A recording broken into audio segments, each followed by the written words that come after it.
before we get onto the main event, we've got to talk about the two technical decisions. What the fuck is going on?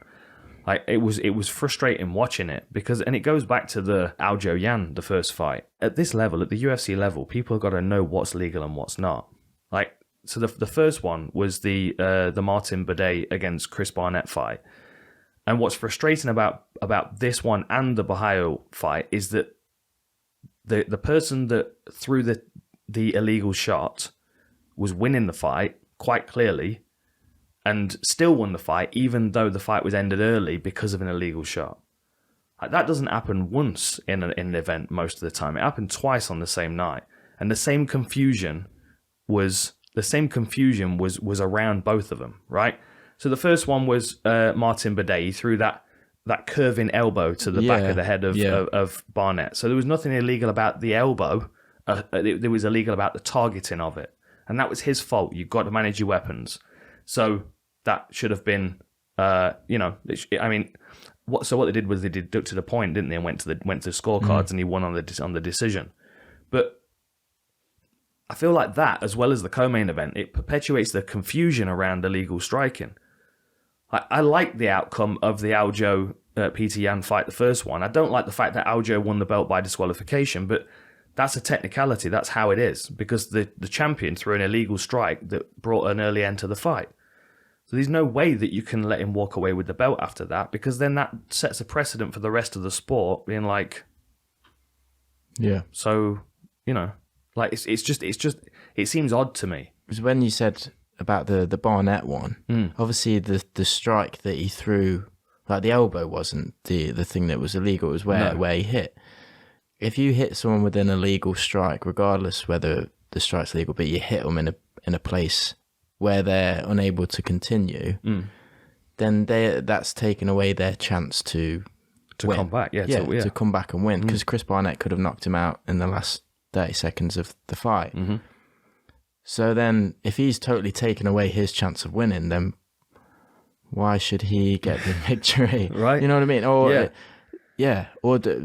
See, it kind of swings one way or the other, right? I've been having this debate in my head because of the Yan Aljo fight, and I've debated it with referees and stuff as well, and like, so the argument that was put forward by a good friend of mine was that 2 points should have been deducted from Peter Yan, and it should have gone to the scorecards. I can't remember what that would have been. It would have either been a draw or I think it would have left it as a draw. So then Yan would have kept his belt, and the fight would have been basically even. But that still doesn't make any sense to me, because then you're assuming that Peter Yan threw that knee unintentionally, like it was an accidental foul, an incidental foul. I don't buy it. He's the champion, and he threw the knee and knew what he was doing. And if he doesn't know that you can't knee a downed opponent in that position, then that's his fault. Like we were talking earlier, and I've used this as a reference, like the offside rule. Yeah. Like if you get caught offside in a football match, that's your fault. Yeah. Because you know the rules. That's your job. That's your job. It's the game that you play full time. Same thing with all of these UFC fighters, right? Anybody fighting at this level, they should know the rules inside out. And something else that came to mind, and we saved it for the podcast because I mentioned it to you to check. So the pass back rule. We're talking about football, soccer for anybody watching outside of the UK. So you know the pass back rule, where a player on the same team can't pass the ball back to the goalkeeper, and the goalkeeper then can't pick the ball back up. And the reason, and you know that rule as a fact of the sport. Yeah. But you probably don't remember the time when it came into play. No. When that was it. So I was at school when that was brought in, and it was one weekend you could pass the ball back to the goalkeeper, and the next weekend you couldn't. And not only was it like the Premiership teams knew that, and no one did it or got punished for it because they just happened to not know the rules and it was unintentional. But it also transferred to all of the other people playing football in the country as well. Like I remember, I was probably, 13, and I remember at school, I remember going, no pass backs now. That's the new rule, and like we all knew that new rule. And it wasn't like there was no confusion there. Do you know? And if you passed it back to your mate who was in goal and he picked it up, you'd be like, "What the fuck are you doing?" Yeah. Like the no pass back rule, you know that, you know? Yeah. Like how do these guys not know whether an opponent's downed? It still happens occasionally where there is a little bit, like say it's deflected off a player and it's gone back to the keeper. But then that's down to the officials to be like how the ball was played, or how that came to happen. So but there's still that direct rule. If someone passes it back, the goalkeeper picks it up, then it's foul and it's free kick. Yeah, there is a grey area with illegal strikes. Like, so in fact, so let's just first of all let's have a quick look, because I've got a couple of bits. So this is the Bidet fight, and that's the elbow that he throws before. That's not the one that stops the fight. And you can see what he's doing. It's a curving elbow. Yeah, I can. So like the trajectory of this is not coming straight down. It's curving into the side of his head. So there's nothing wrong with that elbow. Like that looked like it was pretty close to the back of the head, but it's very difficult to not be hitting the back of the head based on the position that Barnett's in. But then you say, okay, well, don't throw the strike then, because you're only going to hit him in the back of the head, and that's an illegal shot. That's the one that's the problematic elbow. Now, that's not a downward elbow. And this annoyed me because, like, Dom Cruz got it wrong in the commentary. Yeah, I thought, because from a downward elbow, his arm position would be from the top. Yeah, exactly that. So this you can see the path that this elbow follows is like that. It curves in. In fact, that's an even wider curve than the one that I've drawn. It curves. That's a pretty good line, Jamie, eh? Right? If it's a 12-6 elbow, then his fist would have had to have been here, and his elbow point would have had to have been there, and then the direction of the point of the elbow would have had to come down.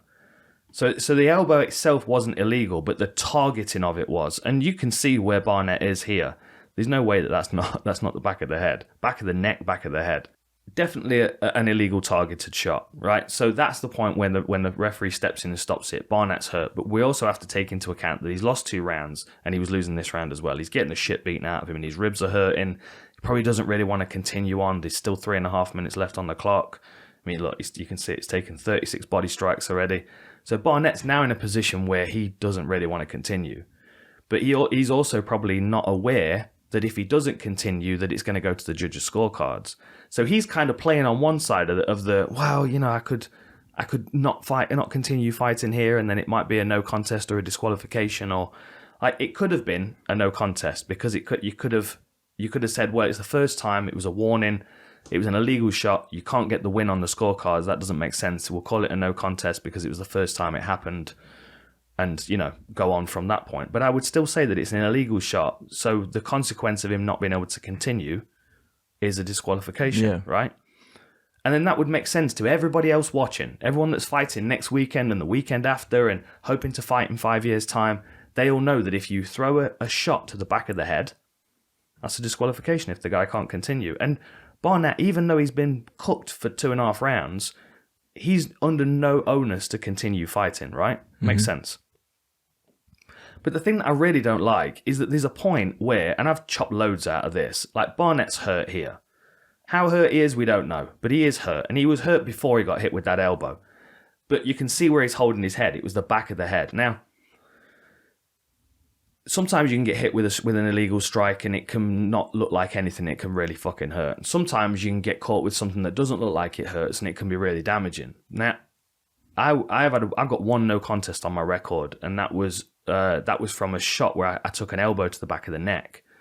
Now, I don't remember anything about that fight after that point, and I lost all the feeling in the side of my face for like 2 or 3 months. Jeez. It was this side. It was just all dead. It was just like there was just a numbness to it, and I kept biting the inside of my lip and the inside of my my cheek like and nerve stuff. Damage. Yeah, and it was in the back of my neck from an elbow.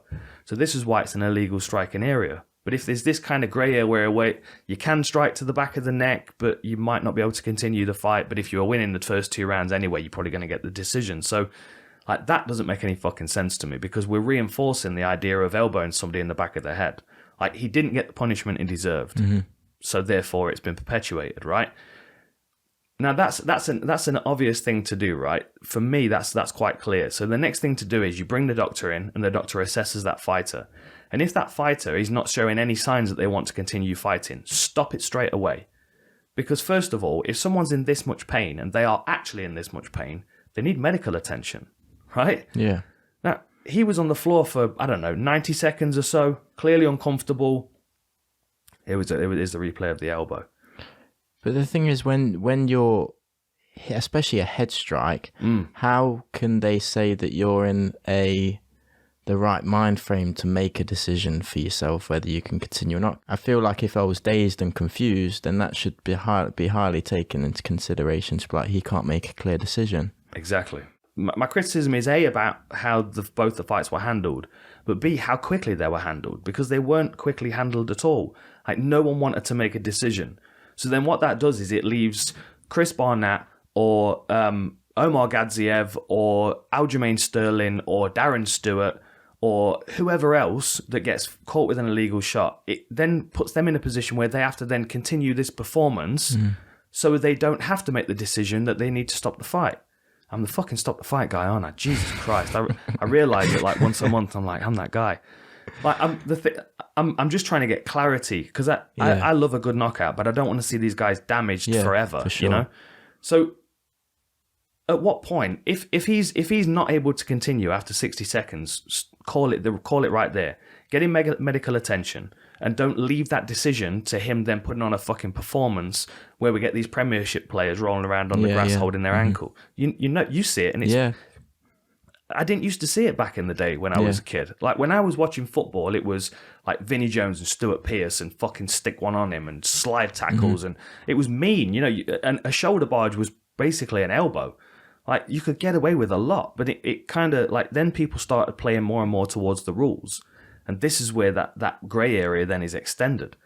Like, so I'm ranting a little bit here. I did warn people on my Twitter that I was going to do this. Well, we've seen it a little bit with Aljo, but in football, it's used to get someone sent off or to get someone in trouble and to benefit your team, I guess. Yeah. So, but it feels underhand. Yeah. Oh, yeah. You know what I mean? I hate it. It's annoying, especially like some players I won't mention, but like. Yeah, you see it a lot, and it's become part of the game, especially like in the Italian league, Spanish league, like very much so. But then the thing is, these fuckers are running around with plucked eyebrows and stuff anyway, so we don't expect these to be tough guys. Exactly, yeah. It's even more uncomfortable for us to watch when it's a fighter that's forced to do it. Yeah. Like, Barnett couldn't continue here. Omar Gadzhiev couldn't continue. Like, Omar Gadzhiev was on the floor for over 3 minutes. Like, laying on the floor, holding his head, telling the doctor that he's not seeing straight, and everyone's kind of looking at one another like, shall we give him another 10 minutes, see if he wants to fucking recover and go again for another minute and 4 seconds? Anyway, so look at this. So this striking target. So you're looking at, that's the point of the elbow that he's striking with there, and it's curving into the underside back of the head. So right at the point where the skull ends and it becomes neck, where, like, right directly behind your ears, that's where he's striking, which is not a protected area, which is why it's an illegal striking area. And if you watch when, let me zoom back out, if you watch when Barnett goes down, immediately look where he holds. Like, he puts pressure right there. It's right at the back of the head. There's no ear that it's catching. So clearly an illegal strike. Target-wise, but not technique-wise. I mean, it's even more clear that way. He can't continue there. Yeah. That's clear he can't continue. Yeah. It's clear he doesn't want to continue. But now we're forced to watch this uncomfortable fucking performance where he's being forced to play this game because the referee and the fucking doctor won't make the decision to go, you know what? He can't continue a fist fight for another 3.5 minutes. He can't even get up to his knees. It's like, you know, when there's a groin shot, like a really bad groin shot, and they can't continue, then does that go down as a no contest? So, that's a good question. So, as far as my understanding goes, in that situation, if it was first round and the person accidentally gets kicked in the groin, they can't continue, that's a no contest. If the person has already thrown 2 low kicks and had 2 warnings, or maybe a warning and a point deduction for a low kick, and then they land another one, the fighter can't continue, that's a disqualification. Because you've had your warning, you've had your point deduction, you've landed another one. That's you not controlling your weapons. Exactly the same as this. But there is a process to that. Like, it's like with eye pokes. Like, you can disqualify someone from an eye poke, but if you did it on the very first one, then that means you're insinuating that person did it intentionally. Now, eye pokes are never an intentional thing because you never throw an eye poke to poke somebody intentionally, aside from a couple of fighters that do, which, again, is a caveat to that statement. But the point still stands. Like, those things do happen accidentally. Like, knees do happen where, like a knee or a kick to the groin does happen. But the other point of difference is, and same thing with both of these fights, they were both strikes to the head. Right? So that, again, changes it immediately. Yeah. Like, a groin shot's fucking horrendous. But, like, a headshot's a different thing. You can make a conscious decision if you get hit in the balls, whether you can continue or not. Yeah. And the other thing as well is like getting hit in the balls. Of course, it's going to make a difference to your performance going on. Like, I can't think of there is a fight in particular that comes to mind, and I can't picture the fighter, but they were doing well. They got struck twice in the groin in the same round, and they just dropped off. They just had no output or anything. But again, that's a situation where a fighter is put in a position where they have to make the call. Like, I can't continue the same as I would if I'd not been hit in the groin, or in the back of the head. I don't know what the doctor's looking for here, and like poor old Chris Barnett, it looks like he's reading fucking the works of Shakespeare in Braille on the canvas. Like what? Let's just watch this. Like, how he is not able to continue. You've got a doctor and a referee standing there looking at him, and he's like, I'm not quite sure where I am. I'm not quite sure what day. He's fucking out of it. Like, don't put him in this position. Don't put fighters in this position where they have to then start putting on these premiership level performances. Because whether it's real or not, if it's not real, it's uncomfortable to watch. Mm-hmm. If it's real, that's not good medically. He needs treating. When the doctor calls it, the commentators actually say, the doctor's seeing that his eyes aren't right.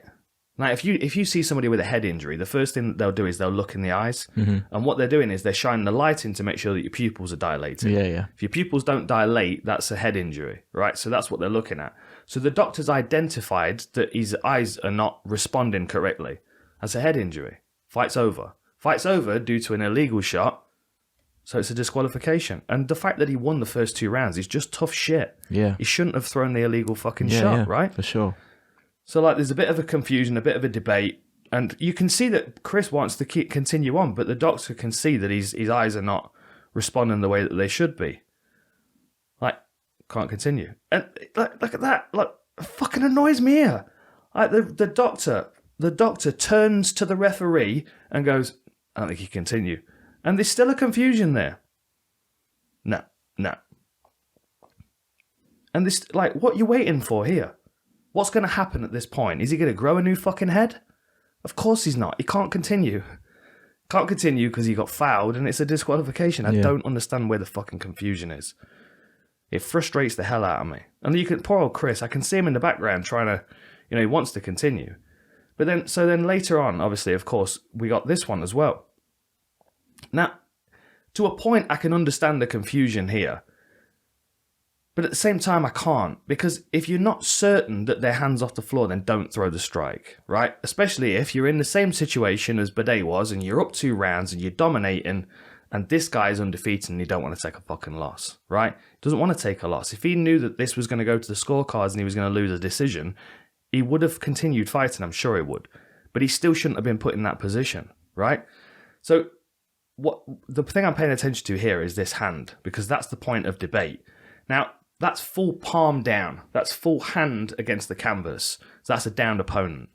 And this is where the grey area comes in, because at what point does that go to, oh, now that's fingertips, and now I can near in the head, right? Because people used to play the fingertips game.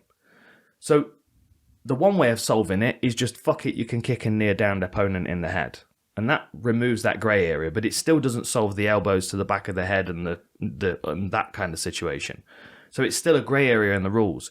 But he's a downed opponent there, so no strikes can go to his head, even though he's got his feet and a hand down.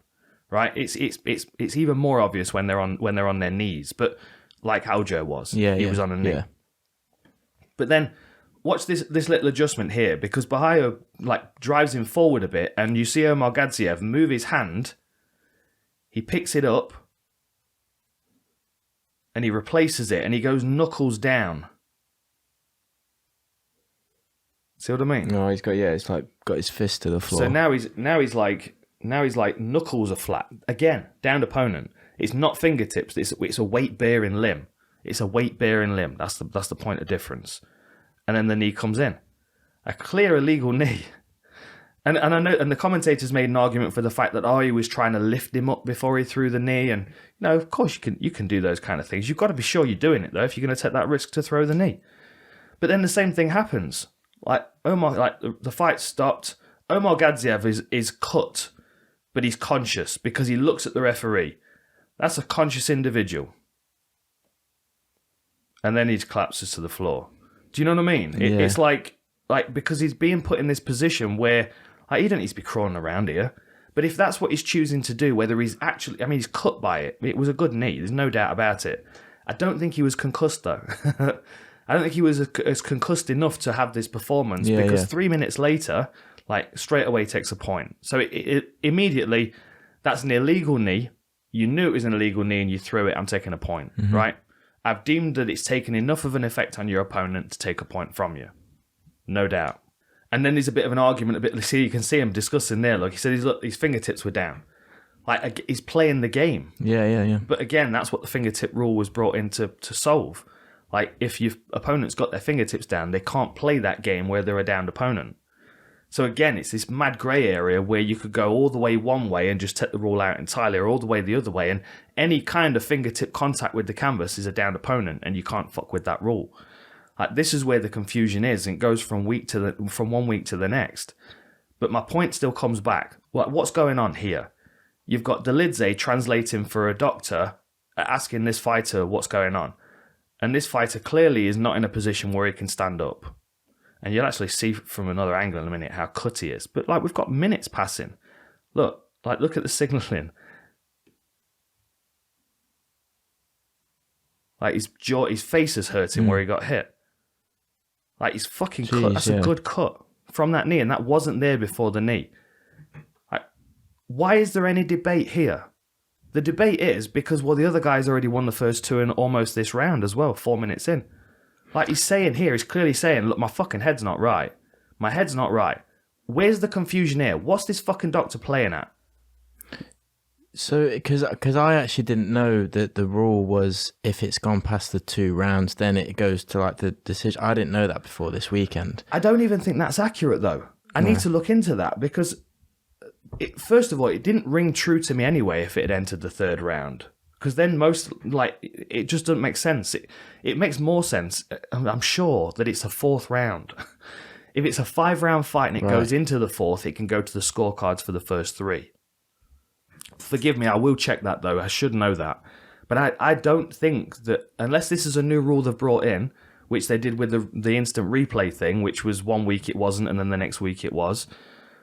It's just there's so much confusion. And we've got people standing around here that don't know what's fucking going on.